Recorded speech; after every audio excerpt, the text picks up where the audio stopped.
میریم حالا سراغ نویگیتور یا نویگیتور، حالا تلفظ فارسیش. یه دونه تصویر من باز کنم تا این پالت نویگیتور رو توضیح بدم.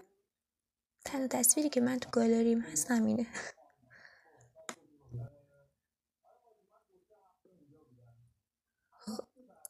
گفته پالت نویگیتور این امکان رو میده که توی صفحه جاری حرکت کنیم و اون رو بزرگ نمایی یا کوچک نمایی کنیم. البته نه به این صورت، الان بهتون میگم چجوری.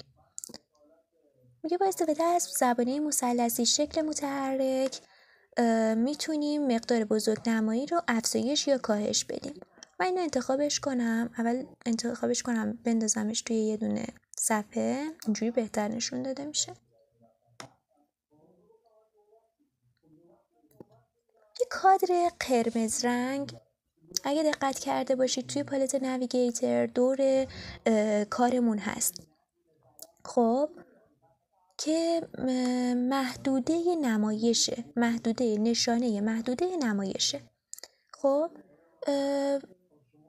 کوچیک یا بزرگ میشه. توی این پالت اگه مکان نما رو توی داخل این کادر قرمز رنگ قرار بدیم، مکان نما تبدیل به هند میشه، تبدیل به دست میشه و با حرکت دادن ماوس در حالی که کلید اون پایین نگه داشته شده، کلیک کردیم ماوس رو پایین نگه داشتیم، یعنی همون درگ کردن، در حالی که ما درگ کردیم نگاه مکان نما تبدیل به دست شده. به این حالت با حرکت دادن ماوس در حالی که کلید پایین نگه داشته شده، تصویر موجود توی صفحه نمایش به همراه دست در جهت اون حرکت میکنه. میبینی من بالا میبرم پایین میارم، هر جا میبرم اینم تصویرمونم حرکت میکنه. پس مکان نما داخل کادر قرمز رنگ محدوده نمایشمون رو نشون میده، تبدیل به هند شده، تبدیل به دست شده.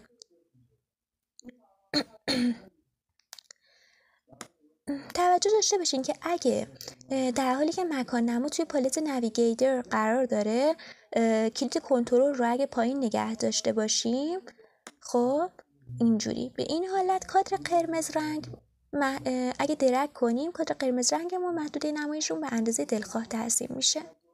میتونیم اندازه‌ش رو تغییر بدیم. من مستطیلش کردم. خب اینم از این پالت نویگیتور.